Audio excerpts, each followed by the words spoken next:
en el programa InReport vamos a abordar el tema de la igualdad en el mundo del deporte. Hay una asociación, la Asociación de Mujeres Deportistas Canarias, que se han empeñado en cobrarle a la sociedad esa deuda histórica que tienen con la mujer dentro del mundo del deporte, y es que para algunos deportes la mujer está poco menos que vetada. De ello vamos a hablar con Erika Sosa. Erika Sosa es una de las integrantes de esta asociación y junto con Lara Garrido, ambas psicólogas, plantean un proyecto que intenta llevar hasta las instituciones, los colegios, las federaciones, los clubes, la igualdad en el mundo del deporte. Erika, ¿tarea difícil o no? La tarea a priori podría parecer fácil, tampoco es difícil, pero nosotras estamos poniendo todo de nuestra parte para intentar concienciar y sensibilizar a la sociedad de lo que está ocurriendo. Y no solo sensibilizar sobre lo que está ocurriendo, es decir, en qué situación se encuentra la mujer en el deporte, y no solo la mujer, sino también deportistas diversos y diversas, sino también qué es lo que podemos hacer, qué es lo que está en nuestras manos para poder solucionarlo, porque saberlo sin solo tener la información pues está muy bien, pero también qué podemos hacer, qué herramientas podemos nosotros y nosotras tomar. Cuando dices en nuestras manos, ¿nos englobas a todos? En nuestras manos nos engloba a todos y a todas, porque si bien la población general a lo mejor no tenemos la capacidad de comprar un equipo deportivo, ¿no? Por ejemplo, o sponsorizar a alguna mujer, por ejemplo, en este caso, pero sí que podemos interesarnos por el deporte femenino, podemos interesarnos por buscar noticias sobre mujeres, podemos interesarnos por hacer que, por ejemplo, la prensa, redes sociales, instituciones se interesen más por el deporte femenino, podemos hacer que nuestras hijas, por ejemplo, continúen con el deporte. Los medios de comunicación, has hablado de la prensa en general, has hablado de las redes sociales, ¿se convierten en un agente social importante a la hora de difundir la igualdad en el deporte o es una herramienta de trabajo? Para mí es una herramienta fundamental. Sí que es verdad que los medios de comunicación para esto también deben de estar apoyados por las instituciones, pero como tienen el poder, ¿no?, de mostrarnos al resto de la sociedad qué es lo que está ocurriendo, qué es lo que está pasando, pues según donde pongamos el foco veremos que tiene más o menos importancia, ¿no? Entonces, si por ejemplo hablamos de informativos a nivel nacional, por ejemplo, que tengan muchísimo calado, y de una hora que podremos estar hablando de deporte nos dedicamos 50 minutos al deporte masculino y a lo mejor si sobra para deporte femenino, pues ahí hay un desequilibrio bastante grande, ¿no? En el lenguaje podría estar la clave, porque hablamos de deporte masculino, deporte femenino. ¿Eso existe en realidad? Existe en el sentido de que se hace una división en cuanto a las competiciones, ¿no? Se hacen los equipos femeninos, los equipos masculinos. El deporte es deporte y da igual que seas hombre, que seas mujer, que tengas el género o la orientación que sea. Pero sí que actualmente hay una división en la mayoría de los deportes, ¿no? Tenemos las federaciones masculinas, federaciones femeninas, entonces hay que dar ese empuje a la mujer, que también participa y hace deporte. Sí, pero ¿por qué los medios de comunicación tienen la culpa de que un estadio se llene cuando juega un equipo masculino?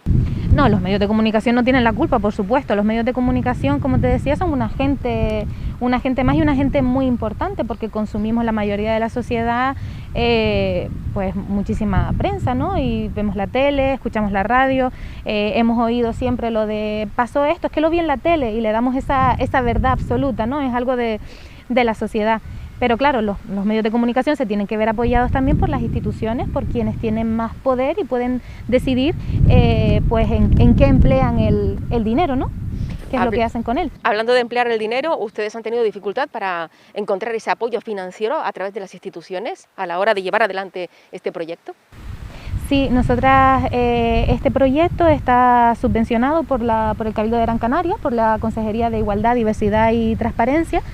Y la verdad es que la Consejería y el Cabildo de Gran Canaria apoya y apuesta por la igualdad. Entonces, en uno de esos fondos, pues nosotras hemos presentado este proyecto donde otras asociaciones también con esta perspectiva de género, pues también hacen sus proyectos. ¿Qué plazo tienen ustedes para sacar esto adelante. Porque claro, convencer a una sociedad entera y que hacerlas cambiar de opinión o que puedan ver de una manera distinta la integración de la mujer en el mundo del deporte no se hace en 3 días. ¿Qué plazo tienen ustedes?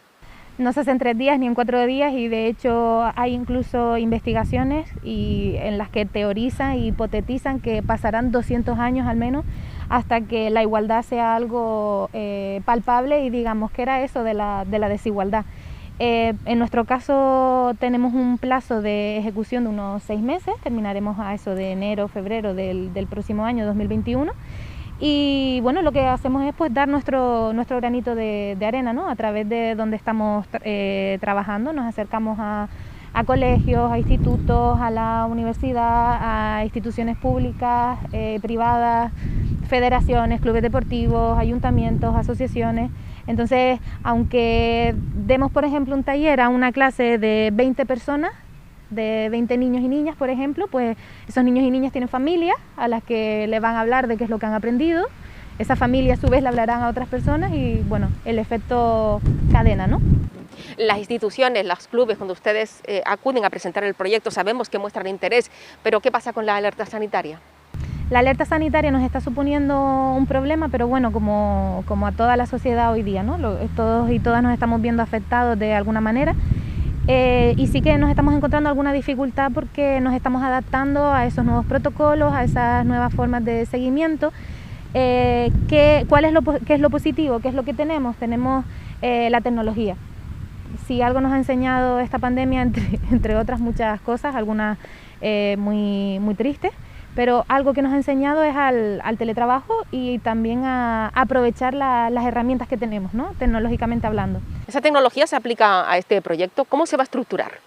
Nosotros lo estructuramos, el proyecto se basa en la sensibilización, ¿no? Del deporte de la mujer y deportistas diversos y diversas en el ámbito deportivo, y tenemos diferentes talleres adaptados a los niveles a los que vaya dedicado, ¿no? Desde primaria, secundaria, universidad o ya pues asociaciones, población en general, clubes y federaciones. Tenemos diferentes talleres. Los estamos haciendo, puede ser de manera presencial, siempre que se cumplan los protocolos, que haya un espacio lo suficientemente grande, etcétera, o también lo podemos hacer de manera telemática, y para ello pues apostamos por las redes y por las nuevas tecnologías. ¿Contenidos? Los contenidos, la verdad es que está genial porque en una horita que a veces se traduce en 50 minutos, 45 minutos, dependiendo, ¿no?, de las circunstancias en las que nos veamos, pues tratamos diferentes temas, tratamos conceptos básicos de igualdad, hacemos un pequeño repaso y un recorrido por la historia de la mujer en el deporte, desde los primeros Juegos Olímpicos allá en Grecia en el 1700 y pico antes de Cristo hasta la actualidad. En qué situación se han visto, en qué situación nos vemos ahora, qué es lo que podemos hacer, desde cómo nos encontramos, y también prestamos atención al lenguaje que se usa en el ámbito deportivo, a cuál es el lenguaje que se está usando y cómo podemos cambiarlo, qué podemos hacer, qué está en nuestras manos. ¿Cuál es la situación actual? La situación actual dista mucho de ser una situación igualitaria. Si bien es cierto que cada día se trabaja más por la igualdad en todos los ámbitos de la sociedad, el deportivo es uno de los históricamente más machistas y más patriarcales. Entonces, aunque parezca desde fuera que a lo mejor la situación está más igualitaria, realmente cuando empiezas un poco a bucear y a darte cuenta de qué es lo que está ocurriendo, no tiene nada que ver con eso que pensamos. ¿Y qué es lo que está ocurriendo?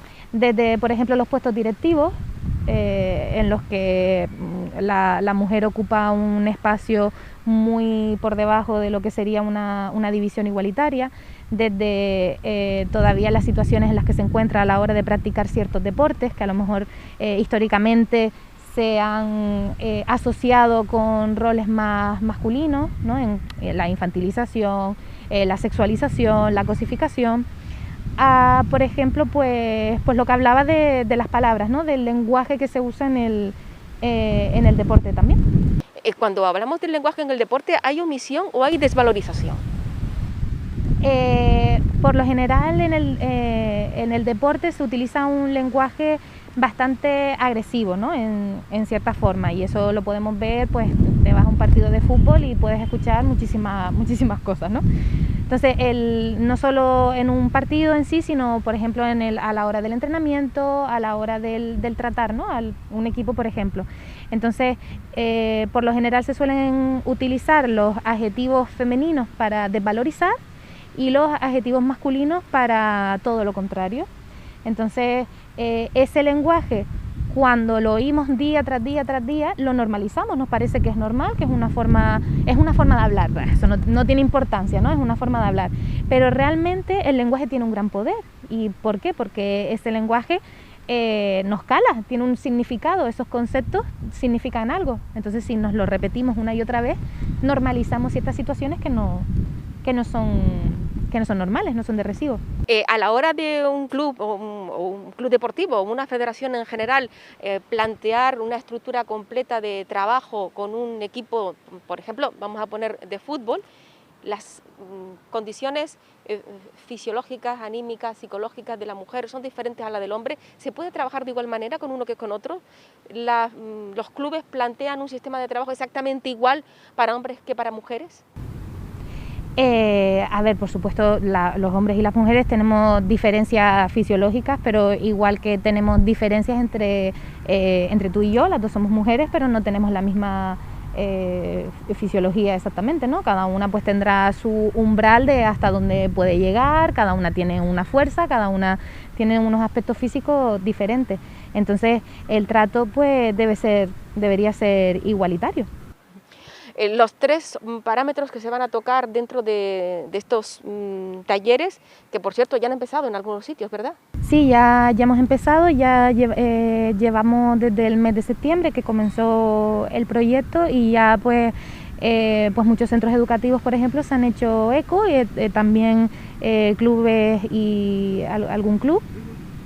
Y la verdad es que tenemos la agenda a tope. Pero los jóvenes quizás son más receptivos en ese sentido, pero ¿qué pasa con la población adulta? ¿Cómo lo están recibiendo? Los jóvenes son receptivos y receptivas porque además, por ejemplo, en lo que es el contexto en el que se mueven, ¿no? en el colegio, por ejemplo, pues ya están viendo que poco a poco pues no somos la única asociación a lo mejor que vamos para dar alguna charla con una temática igualitaria. Las personas adultas, dependiendo, a veces tienen un poquito más de reticencias, pero es normal porque estamos hablando de que es una cultura y es en un contexto en el que nos movemos desde que nacemos. Entonces es difícil de construir todas esas ideas que tenemos preestablecidas. No obstante, tienen la mente abierta, o sea que lo importante es poder hablar, tener esa capacidad crítica y discutir y ver qué opiniones hay y cómo podemos llevarlo, ¿no? ¿El apartar a las mujeres de determinados deportes es por una cuestión de capacidad? Fíjate, antiguamente, cuando estamos haciendo nosotras el repaso histórico, hasta hace no tanto, hasta hace a lo mejor 200 años, que no es nada, que es un abrir y cerrar de ojos, todavía se pensaba que la mujer no podía practicar deporte porque no tenía la capacidad física, porque se iba a romper, básicamente. O sea, no tienes biológicamente no estás preparada para hacer un deporte, como por ejemplo participar en una maratón. Se pensaba que una mujer no iba a poder aguantar 42 kilómetros sin morirse por el camino. Entonces, todas esas ideas que están tan instauradas y no hasta hace tan poco, pues todavía sigue quedando algún hilito, ¿no? Entonces, es otra de las cosas que hay que ir deconstruyendo. ¿El mayor escollo está en las propias mujeres? El mayor escollo está en la sociedad, en general. Lo pregunto porque hay veces que he escuchado a técnicos de algún club decir, es que quiero formar un equipo femenino, pero es que no tengo mujeres para formarlo.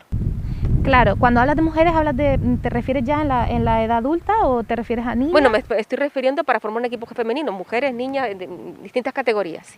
Sí que está demostrado que las mujeres, las niñas, suelen abandonar el deporte a una edad bastante temprana, a lo mejor a eso de los 12 o 13 años, que es hasta la edad en la que los equipos deportivos en general pues tienen esa opción mixta en la que participan chicos y chicas.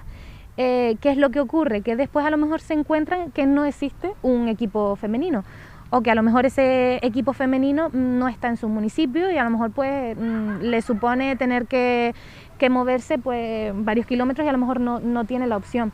Esa es una de las razones por las que tanto se abandona el deporte, ¿no? Las chicas. Claro, ¿esto qué es lo que ocasiona? Ocasiona una rueda. Si no tengo a qué equipo apuntarme, por ejemplo, o veo que mis amigas abandonan la práctica deportiva o mis amigos y que ya no voy a estar con ellos, entonces pues no sigo, luego ya pasa el tiempo, me cuesta volver a retomar, entonces también está esa rueda. Yo creo que todo es empezar, apostar. Y esto es como todo, quizás al principio pues es más complicado, pero luego es el boca a boca y será más sencillo con el tiempo. El deporte se ha convertido en un negocio, se necesita la capacidad para generar expectación. Vemos que hay deportes como por ejemplo la gimnasia rítmica, que llena recintos para poder ver una competición de gimnasia rítmica, y es un deporte que prácticamente está señalado que tienen que ser las mujeres las que lo practiquen, porque pocos hombres veo practicando la gimnasia rítmica al día de hoy. Exacto, en este tipo de deportes también podemos ver claramente el machismo, ¿no?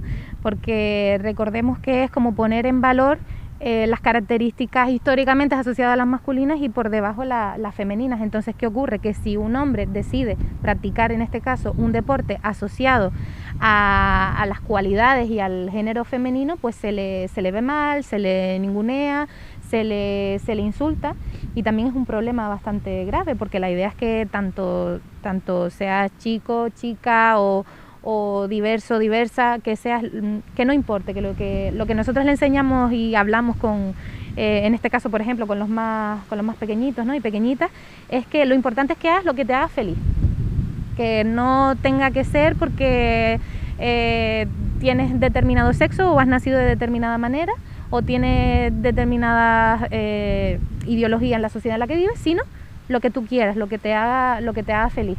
Erika, ¿este es un proyecto que puede tener una segunda parte? De hecho, esta es la segunda parte de un proyecto que comenzó el año pasado, aunque el año pasado iba dirigido solo a lo que es el ámbito deportivo, clubes, federaciones y sobre todo el equipo técnico y directivo, también a deportistas. Entonces nos encontramos el año pasado que teníamos esa demanda por parte de, por ejemplo, pues el centros educativos. Así que este año lo ampliamos. Y estamos viendo que incluso con las dificultades que nos estamos viendo este año con la situación del COVID, estamos teniendo muy buena acogida, estamos la verdad es que con muchísimo trabajo, y eso es buenísimo porque eso es una muy buena señal. Así que esperemos que pueda haber una tercera, cuarta, quinta y todas las ediciones que hagan falta. Erika, casi para finalizar, ¿nos podríamos sorprender de las modalidades deportivas que incluyen esta Asociación de Mujeres Deportistas Canarias? De lo que practicamos, las que estamos... La asociación la componemos somos 14 o 15 chicas aproximadamente, todas practicamos deporte y actividad deportiva dentro de nuestra vida, y hay pues de todo, desde fútbol, atletismo, tenis, pádel, natación. O sea, aquí todas practicamos algunas de manera profesional y otras, muchas, me incluyo yo, de manera pues para disfrutar de la actividad física. ¿Dónde tenemos más dificultades? A la hora de que nos acepten, no a la hora de practicarlo. A la hora de que nos acepten tenemos todavía sobre todo dificultades en los deportes, como te comentaba antes, asociados a roles más masculinos, exacto, deportes de contacto, deportes relacionados con fuerza. Son lo que todavía nos vamos encontrando ese escollo, pero también en otros deportes que están mucho más visibilizados, como a lo mejor el fútbol. Erika, muchísimas gracias por este ratito que hemos compartido en este lugar idílico, el Parque Francisco Tarajano, que nos ha abierto las puertas pues, para poder compartir este proyecto ambicioso, por supuesto, y que ya está empezando a dar sus frutos. Muchísimas gracias por acompañarnos. Muchísimas gracias a este canal y a ti por interesarse y por hacer eco de este proyecto. ¿Dónde podemos encontrar a través de la red, la gente, lo digo por la gente que nos está viendo, que quiera informarse aún más o incluso participar con la asociación? Se pueden informar a través de las redes sociales de la asociación, que serían Mujeres Deportistas Canarias, ya sea en Facebook o Instagram, también nos pueden encontrar por blog. También pueden mandarnos un correo a mujeresdeportistascanarias@gmail.com o al correo del proyecto, que es deporteenigualdad@gmail.com. Pues ya lo saben, ¿dónde pueden encontrar a esta asociación? Información sobre este proyecto, y recordar siempre que la igualdad, no solo en el deporte, sino en el resto de los ámbitos, es una cosa de todos, no solamente de una asociación o no solamente de una institución, es de toda la sociedad. Hasta aquí nuestro InReport de hoy. Volveremos el próximo día con más reportajes y con más cosas interesantes.